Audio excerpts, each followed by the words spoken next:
Chapter 18. Questioning. I want you to tell me the identities of everyone in the syndicate. Dream's words echoed in his mind, sending a shiver down Tommy's spine as he struggled to keep his expression neutral. He could admit the truth. He didn't know the identities of anyone in the syndicate, save for Nemesis's name. They had been so careful to keep that from him just in case a situation like this came up. But judging by Dream's tone, the way he was leaning into Tommy like a predator assessing their prey, Tommy had a feeling he wasn't going to believe him, even if he told the truth. So instead, Tommy did the next most logical thing he could think of. He spit on Dream's mask. There was a heavy silence as Dream stared blankly at Tommy, Tommy's spit trailing down the front of the porcelain. Then, Dream took a deep breath and straightened up, and Tommy braced himself to be slapped. That's what they did in interrogations, right? He was probably going to get the shit slapped out of him. Dream curled his hands into fists, but then took a second, very deliberate breath as if he was struggling to keep his composure. That was rude, Dream said in a flat voice. There's your answer, Tommy hissed, narrowing his eyes at the hero. I'm not telling you shit, bitch.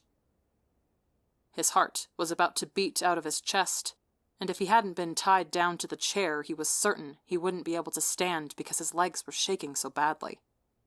But Dream didn't need to know that. He didn't give a shit what the hero did to him. He wasn't going to give up his friends.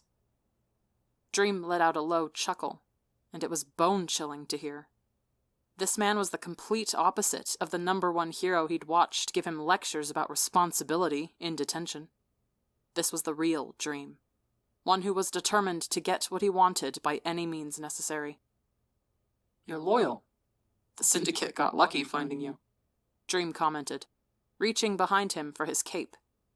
He used the edge of the dark green fabric to wipe the spit off his mask before letting it flutter back down around his ankles. Or is it that you're afraid of them?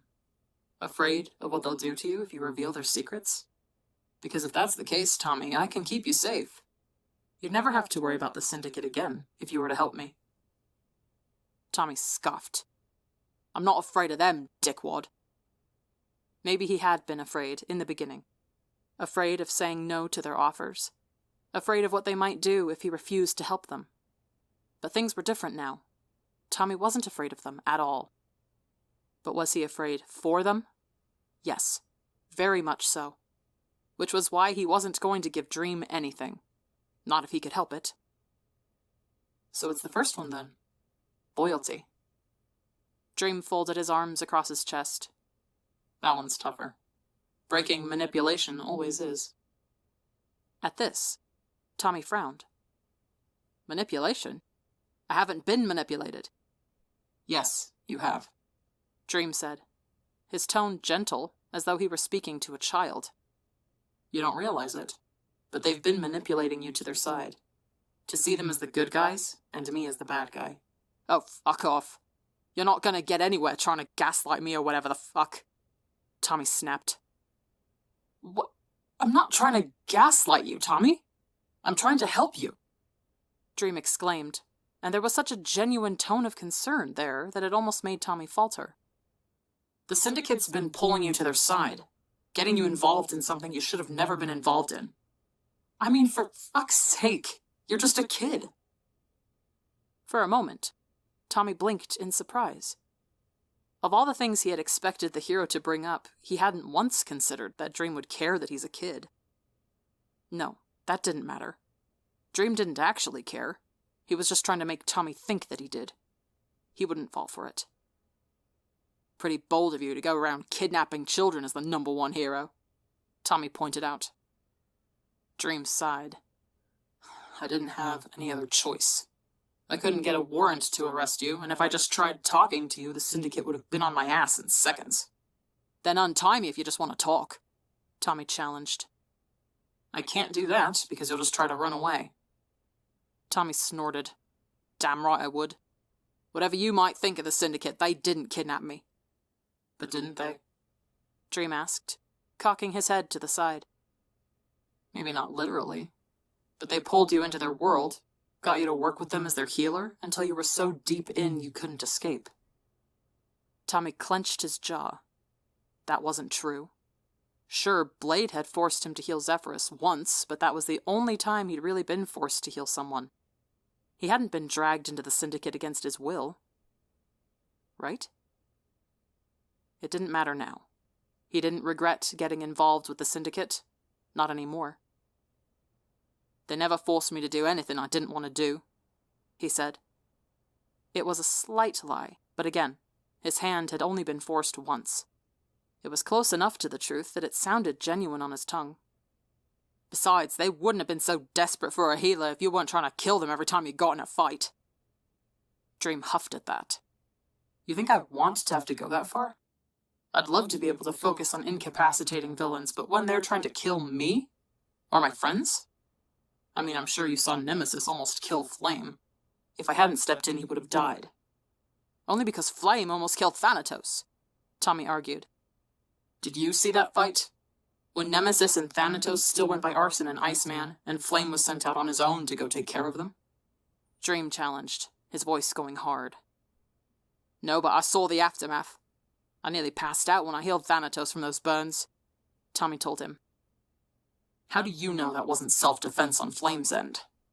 Dream then asked. "Villains attack us, and we act in self-defense. Sometimes we have to go to extreme lengths to protect ourselves. I don't like it, but it's the way things are." "What the hell kind of threat could Siren have posed to you that meant you had to shove a pipe through his fucking stomach?" Tommy snarled, remembering that fateful night in the alley that started all this. Dream stared at him for a moment, and Tommy tried not to squirm in his seat. "You don't realize how dangerous your friends are, do you?" "I'm not an idiot. Of course I do," Tommy shot back. He'd seen plenty of news reports on the Syndicate in the past. He'd seen the kinds of things they could all do, the battles they'd won, the lack of mercy they showed their enemies. It was precisely why he'd been so terrified of them in the beginning. "And yet you still choose to help them? They're murderers, Tommy. Don't you see that?" Tommy opened his mouth to argue, but Dream made a tissing noise and shook his head before he could. "Tell me how many people you think Siren's killed," he challenged. Tommy blinked. Of course he knew that Siren had killed people before, but he hadn't actually thought of specific numbers. I'm not sure," Tommy admitted. Dream reached into his pocket and pulled out a phone. He tapped a few times on the screen before turning it to face Tommy, showing him grainy security footage down by the ports in South Bay. The video started to play.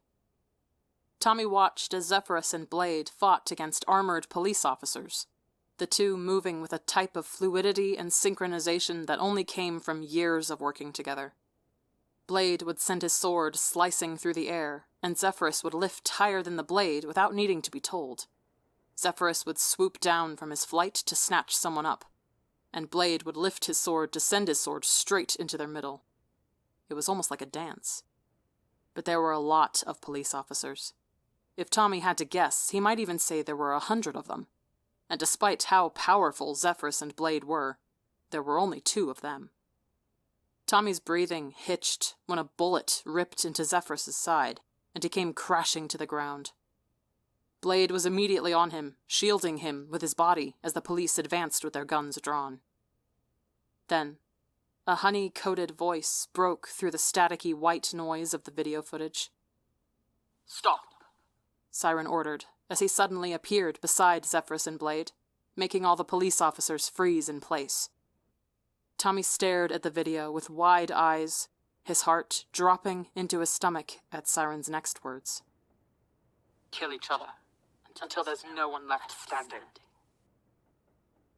And just like that, the police officers turned on each other. Bright flashes exploded across the screen as the officers shot each other over and over, their black armored bodies collapsing into piles like a puppet whose strings had been cut. Blade dragged Zephyrus off screen, while Siren stayed to watch the chaos unfold. Although Siren was his friend, although Siren was someone Tommy trusted wholeheartedly. It was in that moment that he remembered exactly who Siren was. Watching his dark coat billow in the breeze blowing in from the sea, his expression unreadable under his mask as he watched these officers murder each other under his orders, a shiver ran down Tommy's spine. When there was only one officer left standing, the sole survivor of the chaos, Siren stepped over the bodies until he was standing right in front of the man. "Now kill yourself." The officer didn't hesitate as he pressed his gun to his chin and pulled the trigger. When Siren turned back around, Tommy saw blood splattered across his face and felt bile rise in his throat. Dream pulled the phone away from him, clicking out of the video and pocketing it once again. Then he stared down at Tommy, his smiley face gaze as unreadable as ever. "What did you think?" he asked, as if that was some sort of film he'd shown Tommy and wanted to get his opinion on. Tommy grit his teeth as he tried to hide the nausea that was rolling over him like a wave. He'd known that Siren killed people before. The media talked about how he could control entire crowds and took full advantage of that ability whenever it was necessary. This wasn't news to Tommy. He'd just never seen footage like that before. Usually the news would only show small clips of Siren's mass mind control before cutting away, citing that the footage was often too graphic to show on live TV. Now he understood why. "What were they doing down by the ports before the police officers showed up?" Tommy asked, struggling to keep his voice level. "There was a warehouse there that had just received a shipment of highly dangerous weapons designed for hero use, like 404's knives or my swords. The Syndicate was trying to steal them," Dream explained. "How long ago did that happen?" Dream tapped his finger against the bottom edge of his mask in thought. "A few months ago, I think." Something cold settled into Tommy's gut at that. A few months ago, Zephyrus and Blade showed up at his apartment for the first time, and Zephyrus had a bullet wound in his side. According to them, Siren was busy doing something else, which was why he'd given Blade Tommy's address so he could heal Zephyrus. That's what Siren had been doing. Taking care of those police officers while Blade dragged Zephyrus to his apartment. A part of Tommy was tempted to ask Dream for a bucket so he could throw up into it. But he took shaky breaths, refusing to let Dream see how much this was getting to him. He knew the Syndicate did things like this beforehand. This wasn't news to him. Why was he so affected by this? He knew it was because there was a difference between hearing about the horrible things the Syndicate did and actually seeing them with his own eyes. But even as the cold horror settled onto his shoulders like a physical weight, he had to remind himself that this was what Dream wanted. Dream was trying to shake his loyalty to the Syndicate. Besides, Zephyrus had been injured. Of course Siren was going to resort to drastic measures when they were surrounded on all sides with Zephyrus hurt and the group of officers crowding in on them. He didn't need to go that far, though. He could have made all of them fall asleep. A traitorous voice in his mind whispered. No. This was what Dream wanted him to think. Tommy knew that even if Siren was a villain, he still deserved to be healed. All of them did. "If you think showing me some shitty security camera footage is going to make me break that easily, you've got another thing coming," Tommy said, meeting Dream's mask with a silent challenge in his eyes. Dream chuckled. "You're stubborn. Good to know." Suddenly, 404 appeared at Dream's side, resting a hand on the taller hero's shoulder. "Ask him about his brother," 404 told him, smirking at Tommy. "I saw it in his dreams. There's some sore spots in the family." Tommy frowned. Brother? Family? Who the hell was 404 talking about? He hadn't seen Tubbo or Ranbu in his dreams at all. "What's his name?" Dream asked, glancing at 404. "Wilbur," 404 replied, looking so self-satisfied he was like the cat that had just gotten the cream. Oh. It seemed like even though he'd been able to manipulate his dreams and watch what happened in them, 404 wasn't able to read his thoughts during them. He'd just seen his interactions with Wilbur and assumed that Wilbur was his brother, not that Wilbur possibly had any connection to Siren. Well, that was one less thing he had to worry about. But now Wilbur could be a target if they thought he was Tommy's family. So he squashed down, the warmth in his chest that still showed up at Wilbur being referred to as his brother, and forced himself to let out a sarcastic laugh. "You think Wilbur's my brother?" he asked, matching 404's smirk with one of his own. "You might be able to see my dreams, but you don't really understand shit, do you?" 404 frowned, his smirk disappearing. "Wait, he's not your brother?" "No, he's just a friend of mine. I met him at work," Tommy explained, trying to sound as flippant as possible in the hopes that they would think Wilbur wasn't important to him. "But you had a room at his house," 404 pointed out. "Yeah, his family's been letting me stay with him for the past few weeks because my living situation is a bit shit right now. That's all, though. He's not my family or anything," Tommy said. And although it was the truth, it felt like lies passing between his teeth. "So he's not important to you?" Dream asked, folding his arms over his chest. Tommy didn't like the way he asked that question, but kept his expression still as he shrugged. "I mean, he's my friend, of course, but I wouldn't say he's that important to me." "So you wouldn't mind if we paid him a visit?" Dream pushed, and Tommy felt every cell in his body freeze at that. "Just to chat with him, ask if he knows anything about your side job." His heart raced in his ears. Dream was just bluffing him. He wasn't actually going to visit Wilbur. "I mean, I don't think that's necessary. I don't want him to find out about all this stuff. The last thing he needs is to get involved in it," Tommy said, his veneer of forced casualness slipping fast. "Nah, I think he's already involved in it thanks to you," Dream replied. "That's the consequence of working with villains. Anyone you care about is going to get dragged into their problems right along with you." "I know what he looks like," 404 jumped in, pulling out his phone. "Shouldn't be too hard to find his file. How many people are even named Wilbur these days anyway?" "Good to know. Maybe we can even bring him here to join you, Tommy. For all we know, maybe he saw the syndicate one night when you were leaving the cafe." Tommy clenched his jaw. They were just bluffing. That was all. "Found his file," 404 declared after a few beats of silence, lifting his phone in the air with a triumphant grin. "Wilbur Soot. He lives in South Bay with his dad and his brother." "Let's see that address," Dream hummed, leaning over to look at 404's phone screen. "Oh yeah, shouldn't take too long for us to get..." "No!" Tommy shouted, cutting them both off. Shit. They knew Wilbur's name, and they knew where he lived. It might not be a bluff. And if it wasn't, then Wilbur was going to get hurt because of him. Because of his shit. He couldn't let that happen. Dream glanced up from the phone and hummed. "Oh? You don't want us to do that?" "Don't you fucking touch him!" Tommy snarled. "Him and his family have nothing to do with this shit, okay?" 404 and Dream exchanged a knowing look. "Seems like 404 hit the nail on the head with the brother comment," Dream said, sounding amused. "Fuck you," Tommy spat. "Your problem is with me helping the syndicate, right? Wilbur's got nothing to do with that, so leave him the fuck alone." "How about this?" Dream began, taking a step towards Tommy. "You start answering my questions, and if you don't, we'll go find your brother and see if he knows anything." Tommy gulped. He'd fucked himself over, and now they knew they could use Wilbur as leverage against him. Fuck. Shit. Fucking shit.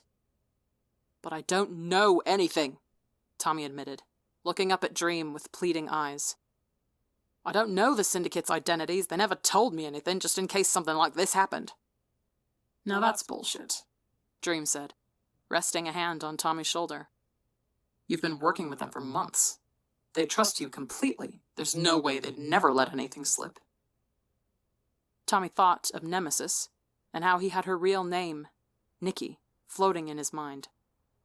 He thought of Siren, and how with each passing day it was getting harder and harder not to compare him to Wilbur. No. He wasn't giving those things up. I don't know anything, I swear, Tommy whined. Please, Dream, they never told me shit. I was even blindfolded the day they brought me to their secret base because they didn't want me to know the way. The grip on his shoulder tightened, and Tommy felt his body tremble as Dream leaned down so they were face to face again. I don't like liars, he said quietly. There was a beat of silence as Tommy waited for Dream to make a move. He wasn't going to break. Fuck him. Suddenly, the tense silence was shattered like glass as a phone began to ring. Tommy breathed a sigh of relief as Dream straightened up, patting his pockets until he pulled out his phone. His ringtone was obnoxiously loud, and Tommy wondered who the hell even had their phone off silent these days. Dream sighed when he glanced at the screen. 404, keep an eye on him. I need to take this. 404 nodded as Dream took a few steps away from the chair, holding the phone up to his ear as he answered the call. Hey, Flame, he said in greeting, the mention of the other hero making Tommy instantly straighten to attention. Yeah, we're in public right now. We're patrolling down in Eastside. A pause. Yeah, of course everything's fine. There's just been some sightings, nothing unusual. Another pause. No, we haven't seen anything. Did you hear about anything going on? No, then why does he want me back at the tower? I mean, does it have to be right now? Shit, fine, okay, I'll be there soon. Dream hung up. Seems like our conversation is going to have to be cut short because I'm being called back to the hero tower, he told Tommy. Tommy couldn't stop the next words that came out of his mouth. Flame doesn't know about me? 404 twisted his lips into a scowl, while Dream sighed. That's not for you to know. I mean, it's pretty fucking obvious. You lied to him about where you are and what you're doing. If Flame knew you'd kidnap me, you would have just told him. Tommy snorted, a strange sense of satisfaction washing over him at the knowledge that the heroes weren't as put together as they pretended to be. Kind of funny, innit? You, 404, and Flame are supposed to be the dream team or whatever the fuck. But I bet Flame wouldn't be happy if he found out you kidnapped a teenager, is that it? He's not as fucked in the head as you two. Shut up! Dream shouted, his voice echoing around the warehouse and making Tommy jump in his seat. He stormed back towards Tommy's chair and twisted his fingers into his hair, making Tommy yelp as he pulled their faces close. Don't talk about shit you don't know the first thing about. While Tommy's heart was just about to pound out of his chest as his head throbbed where Dream was grabbing it, he found himself grinning wildly at the hero. This is all gonna blow up in your face soon enough, asshole. You're not nearly as in control as you think you are. There was a low growl in Dream's throat, and Tommy's grin widened. Do it, you fucking pussy. Hit me. You know you want to. It was a familiar mantra, one he'd said to old foster parents when he'd just had enough of walking on eggshells, when he had just wanted to get to the bad part and stop hovering in a terrified limbo of will they or won't they. Dream stared at him for a moment, and Tommy could hear his harsh breathing through his mask.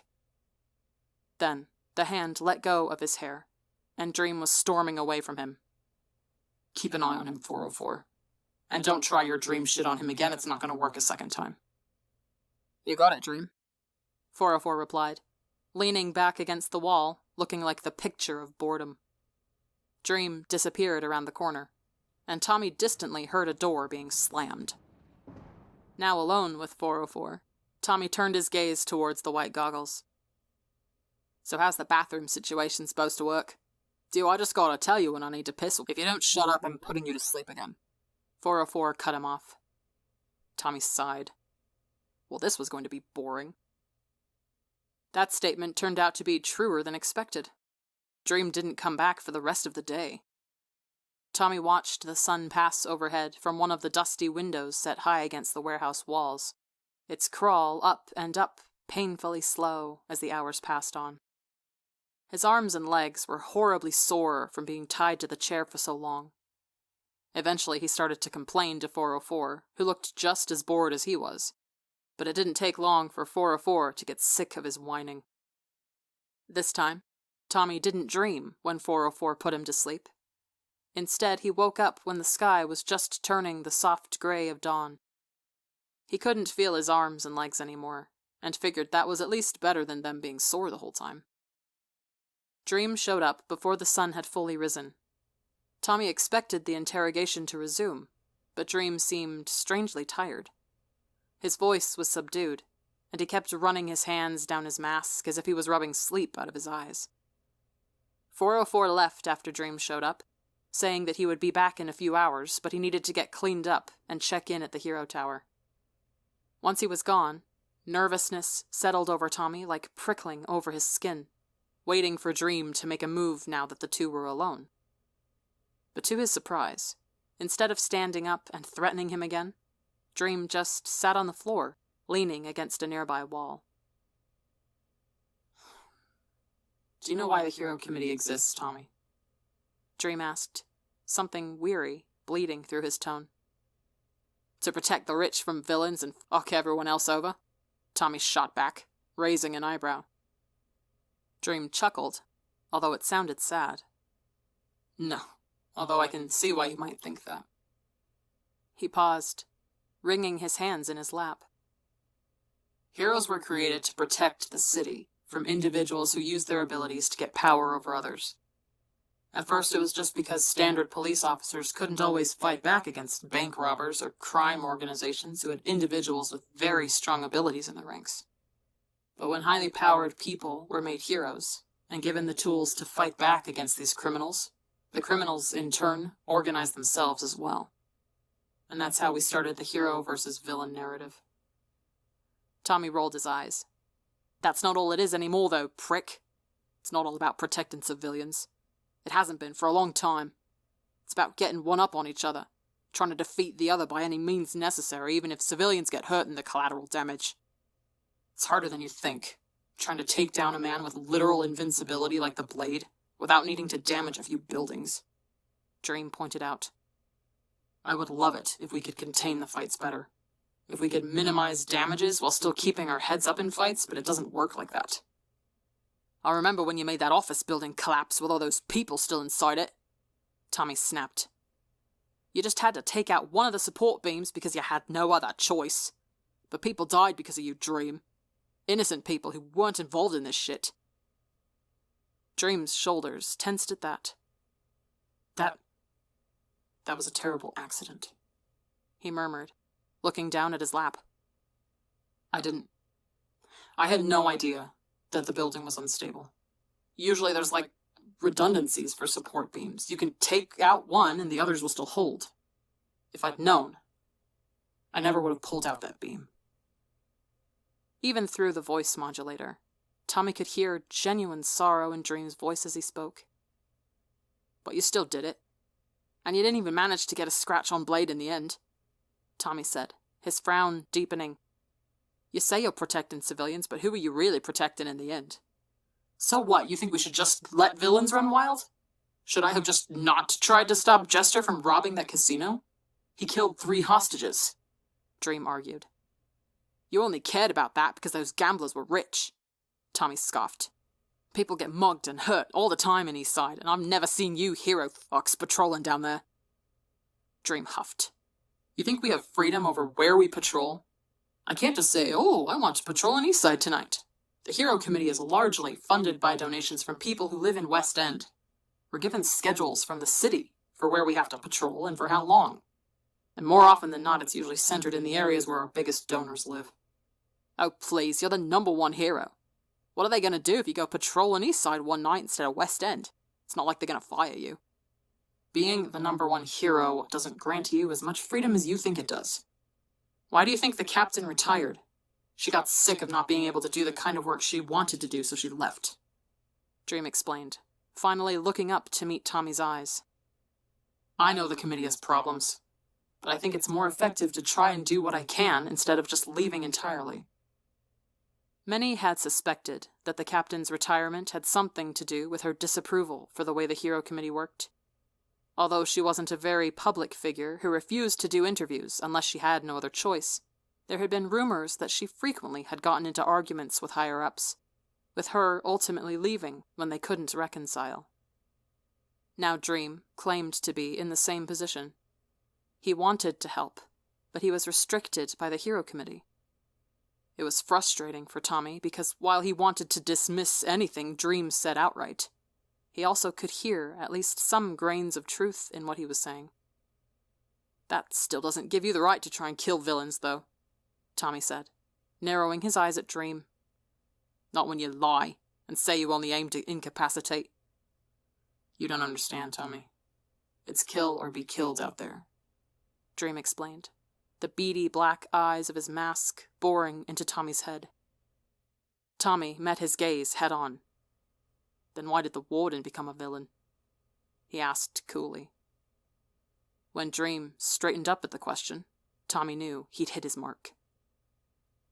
"The Warden was a complicated situation," Dream said, stepping over his words with the care of walking through a minefield. "He was like the captain, in that he didn't like the way things were run. But the Syndicate had managed to talk to him, got into his head, and fed him lies about how they were the ones doing the right thing. How the system was corrupt, and the only way to fix it was to destroy it completely. And so the Warden turned against us during a fight, and when our healer, Supreme, tried to stop him, he hurt him. Badly." Tommy thought of Daedalus, with his soft voice and gentle tone, the way he spoke so fondly of his dog, and how he listened to Tommy's rambling with a surprising amount of patience, and how he never spoke ill of the heroes he used to work with. On the rare occasions Tommy had tried to ask Daedalus about his switching sides, he only ever spoke of it as a necessary thing he had to do, something he couldn't see an alternative for. "Daedalus thinks he's doing the right thing," Tommy said, tapping his fingers against the arm of the chair. "Everyone thinks they're the one in the right," Dream replied, slumping further against the wall. "Do you think the Syndicate is in the right, Tommy?"